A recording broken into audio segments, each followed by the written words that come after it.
Hello, everyone. Hello, hello, hello. Welcome, welcome, welcome to my first virtual summit in 2018.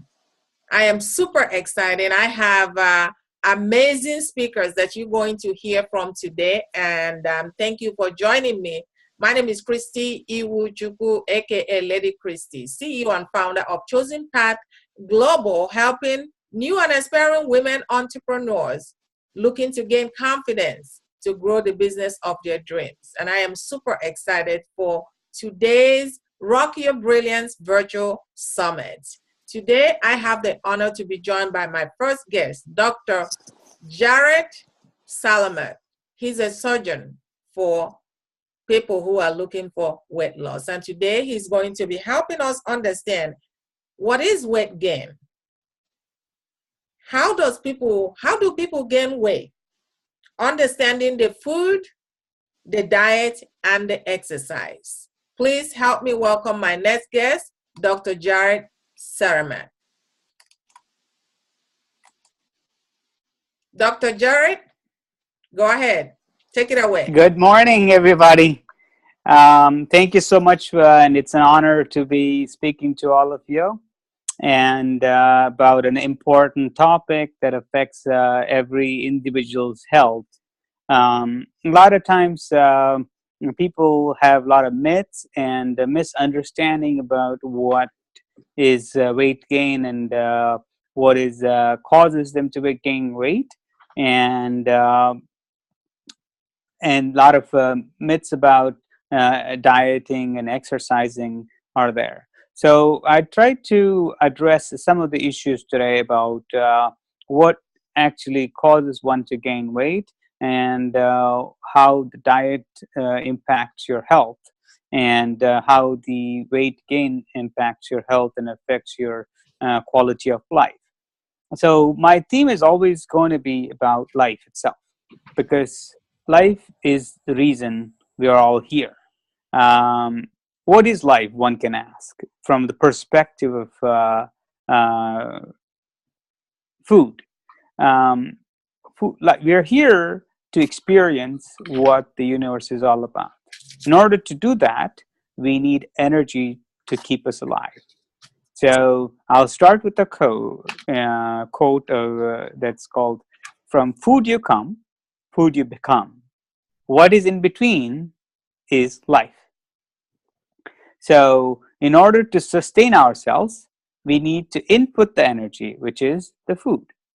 Since we do not have the capacity to absorb the sunlight energy directly and live on, because we don't have the capacity to do so, we are dependent on somebody else to harness that energy for us.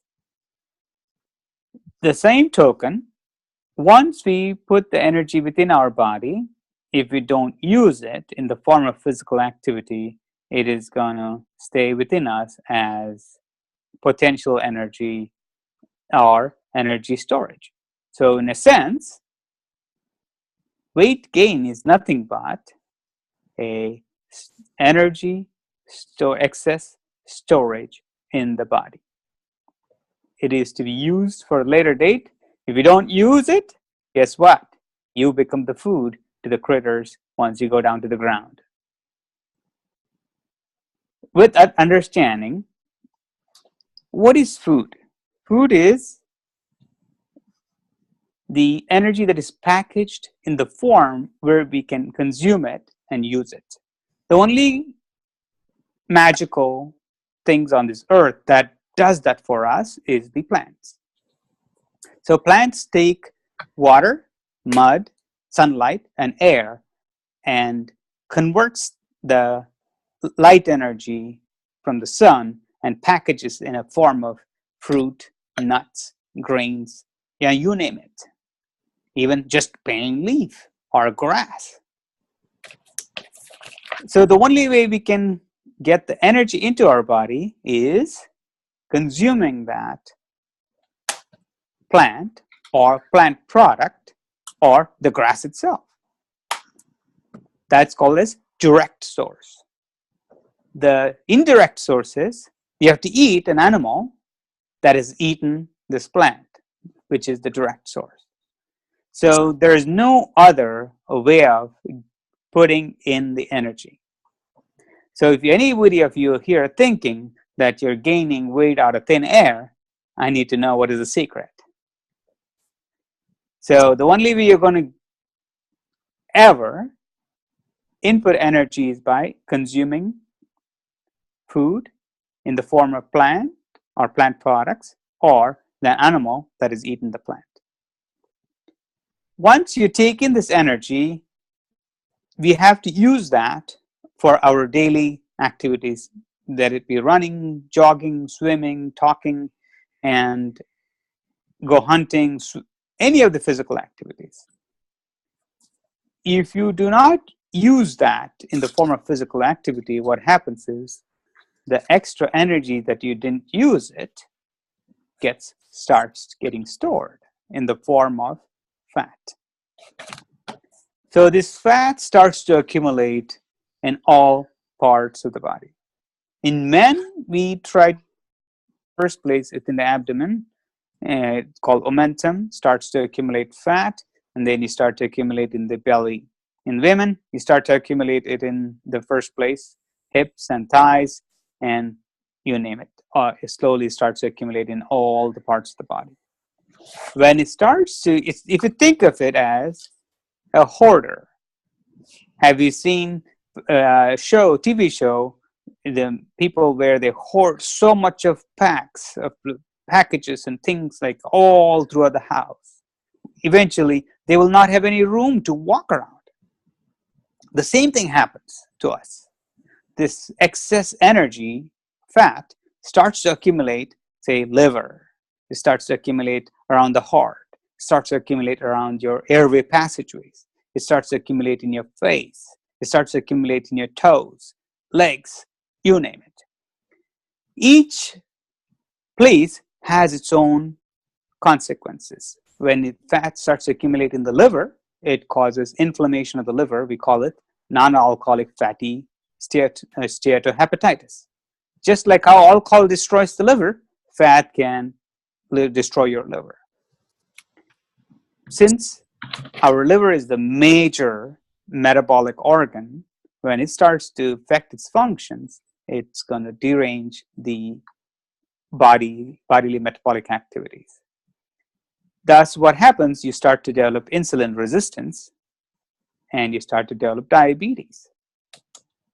And when excess fat accumulates around your body, chest, and around the airway passageways, you start to snore at night and you develop sleep apnea. When sleep apnea means you stop breathing in your sleep. When you stop breathing in your sleep, that means you're not taking in oxygen. So the body has to become efficient at the low levels of oxygen in the blood to keep your vital organs alive. In order to do so, what it does is it releases special hormones which clamp down the blood vessels in your peripheral system, that is our arms and legs, and it constricts. That means the heart has to pump with extra pressure to keep you alive. That's what is called high blood pressure. When you accumulate excess fat all over the body, it affects your endocrine system too. That is, it starts to produce what we call exogenous estrogen. It starts to affect how young girls start to menstruate very, very early on. Normally, women start to, on an average, they start to menstruate between 12 to 15 years of age. But if the girls are carrying excess weight, they start to menstruate as early as 9, 10, 11. So, which leads to, prolonged duration of estrogen exposure, which is directly linked to breast cancer too, and is linked to endometrial cancer, and it's linked to excess of the ovary activating the follicles, and it's causes what is called this polycystic ovary disease.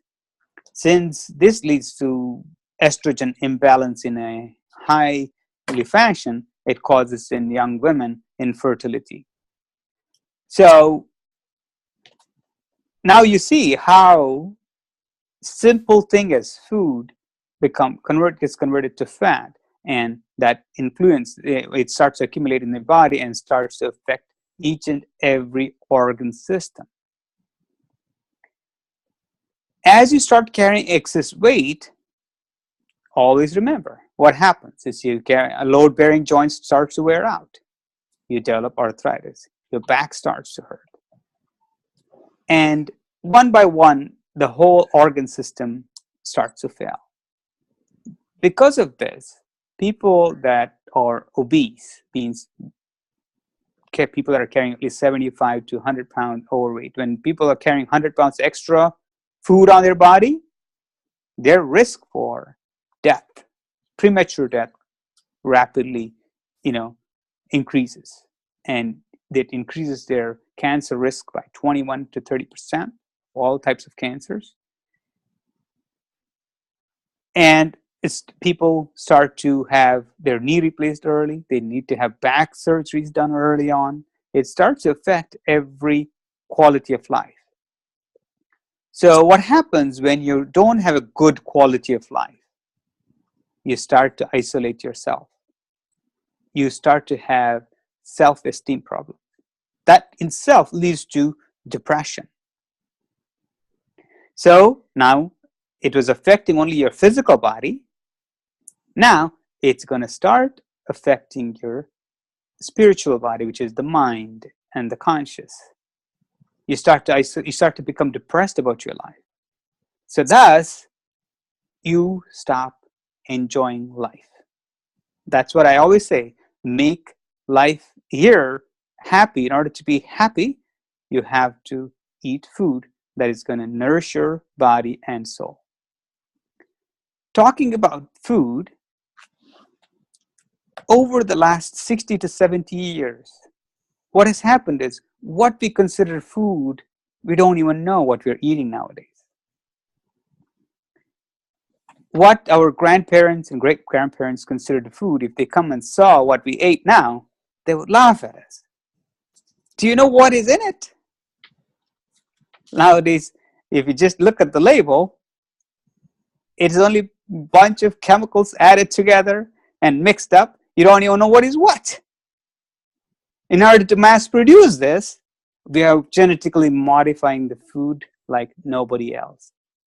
In order to increase the yield, we are adding pesticides, insecticides, and weed control. If you think of it as one of the majority ingredient that has been contaminating our water source and food source is Roundup. This Roundup has a very, very deleterious effect on our digestive system and immune system, and it also affects our motility and metabolic activity in the gut. It does that by destroying what we call microbiome within our small intestine. It changes the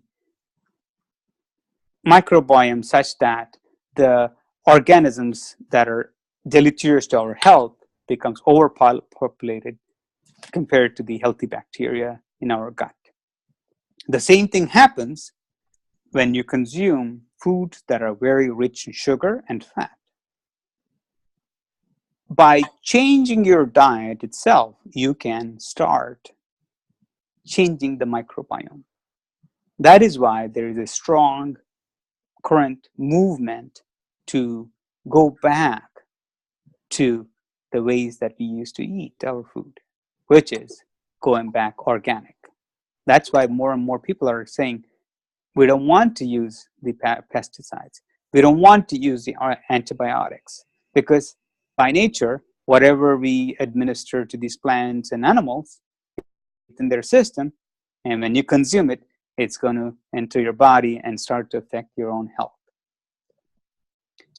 So that's one of the things to understand. The second part is the excess. How much excess of food that you're consuming, the calories. Nowadays, food is so densely packed with calories. Even a small bag of chips is about 300 calories. To burn that, you have to work out 3 hours in the gym to burn that calories. And second, another thing that we're doing is we're consuming what is called as empty calories, or calories consumed unconsciously. People don't even think that they are consuming food, but body does, in the form of sodas and juices and hidden sugars in the chocolate milk that we give it to the kids. And kids become addicted to these sugars at a very early young age, and they cannot live without excess sugar. If you think of it as, if you sat down and ate, probably you eat 1 or 2 oranges at the max. But the same person don't even think how many oranges it takes to make 8-ounce orange juice. So that is what is called excess. We're consuming excess calories. People that need 1,500 calories per day, they're consuming that whole 1,500 calories in one meal of McDonald's or Burger King, you name it. And the chains of food industry is, all over us. Once you understand this, how a lot of people do all kinds of diets. When we talk about dieting, since our body depends on food, we categorize the food into two main categories: macronutrients and micronutrients. Macronutrients are your carbohydrates, fats, and proteins. Micronutrients are your minerals like sodium, potassium, calcium, iron, and all the vitamins and those kind of things. When your body does not get any energy, it goes into what is called starvation mode. Body operates with carbohydrates as the main currency for everyday activities. Anything that you eat must be converted to carbohydrate in order for it to generate what we call energy in the form of ATP. Protein is the building block, and it's the key source of everyday communication that happens within the body, like neurotransmitters, enzymes that help to digest the food, and the muscles that help us walk. That is all protein. Fat plays a vital. If you think of an egg, life begins with fat. So you cannot blame fat as the enemy all the time, because cholesterol is a basic building block of every single cell. So for a long time, medical community also is to be blamed to make the cholesterol as the monster that it's become. But in a healthy doses, cholesterol is vital to life.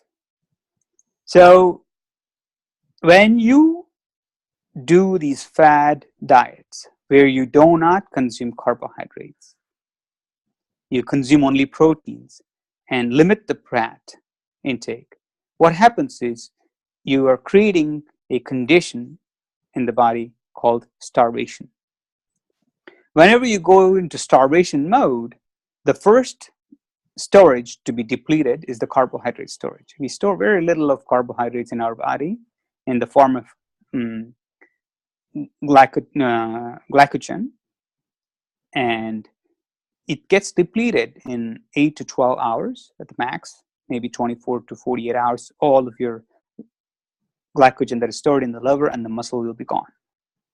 After that, in order to extract energy, body goes into what is called as gluconeogenesis. Means it has to produce the glucose using other materials stored in the body. The other things that are stored in the body are protein, very little bit in the as an extra source, but majority of the protein is stored in muscles. But you cannot break down the muscles right away to use it as energy. If you broke down your muscle, you cannot go find food. What are you going to do? So instead, the nature has created fat as a backup storage energy. When body starts to break fat to make energy, that's the process is called this gluconeogenesis. Byproduct is called this ketone. That's why nowadays ketogenic diet is very popular. But in the long run, it becomes unhealthy to you. So body is forced to use all the stored excess fat. You lose weight. But as soon as you start eating carbohydrates and a little bit of healthy fat, body says the starvation mode is ended. It stops the ketogenic process and it stops the gluconeogenesis process. Guess what? It prepares your body for next starvation state, which is another fad diet, like South Beach diet that has been come and gone, Atkins diet that's been come and gone, you name it. Now, paleo diet or the caveman diet, that's very popular now. All of these are nothing but ketogenic diets. You want to avoid them because you're going to get caught up in the rut of weight gain, weight loss, weight gain, weight loss. You never break the chain. So in order to sustain the weight loss, you need to understand this. That's why this segment is about understanding the weight gain. Once you understand this weight gain, how it happens, then you'll be able to solve the problem, which I'll be talking to you in the later segment of the talk. So if you want to improve right off the bat, start to understand what you're eating. Where is your calories coming from? Now, we cannot just blame everything on the diet itself for weight gain. There is certain medical conditions that can lead you to do that. If you have hypothyroidism, where thyroid gland is what controls the body's metabolic processes. If you have a condition that leads to hypothyroidism, it can make you gain weight. And there are conditions that affect adrenal glands, where there's excess glucocorticoids are produced. Cushing syndrome is another one that can affect your glucose metabolism and make you gain weight. There are conditions that affect your pituitary gland, which controls these two, parathyroid, thyroid gland and adrenal gland. Those conditions also can make you gain weight. Apart from those diseases, very few conditions can cause, medical conditions can cause you to gain weight. There are medications that can make you gain weight, like if you're on the steroid, sometimes antidepressants, because they make you feel good, they want to make you eat, like consuming cannabis. Cannabis is a drug, make you eat a lot. Or when people stop smoking and they switch from one addiction to the other addiction. So food is also addiction. It comes in the same category as process addictions, like addiction to gambling, shopping, sex, and all these are in the same category. When people give up one, they switch to the other form of addiction. So smoking and alcohol, and if you give up one of them, you switch to the other one. So if you give a food addiction, you're at risk for either becoming a gambler or a smoker or alcoholic. So it is, you need sometimes help from the psychologists. Now, the main part of other thing that you have to remember is, even if you consume healthy amount of food, I said, if you don't use it, that means if you're not physically active. How much physical activity you perform every day impacts on how much energy you retain within your body. So sedentary lifestyle is another key component of weight gain. Without it, it doesn't matter what you do, you always fail to lose weight. You will gain weight easily. Another thing that happens as we age, we tend to become more sedentary. As we age, our metabolism slows down. So, all these things play a key role in maintaining a physiological balance between the energy consumption and energy usage. Along with physical exercise, rest also plays a very, very important role in our body's basal metabolic rate.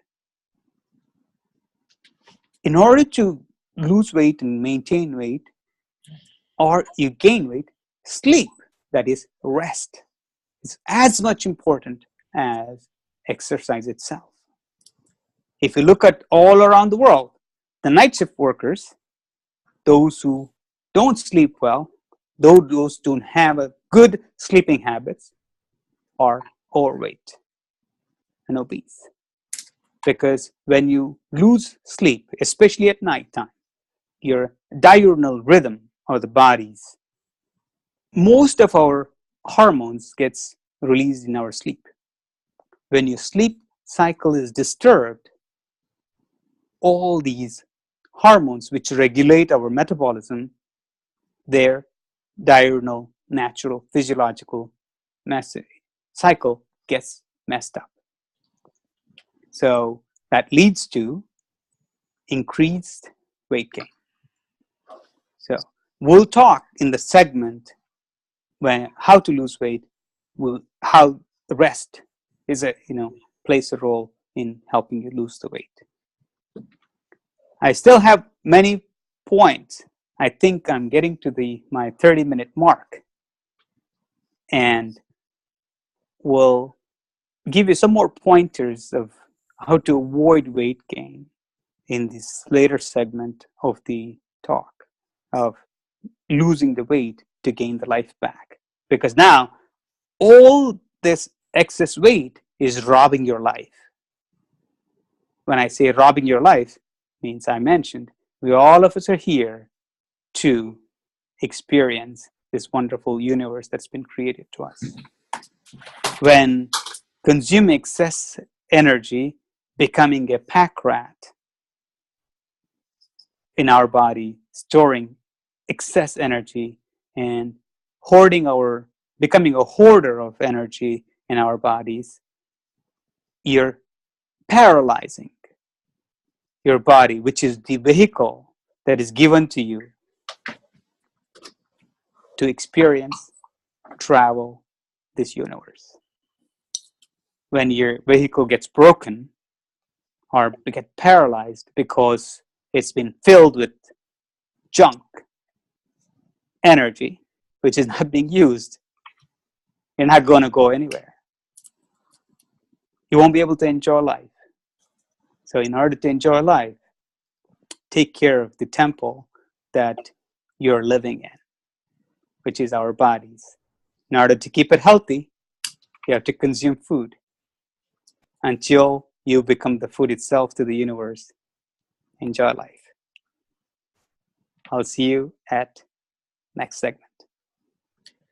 Thank you so much, Dr. J. I appreciate what you just talked about. And I can't not wait to see you again in the next segment. And thank you so much.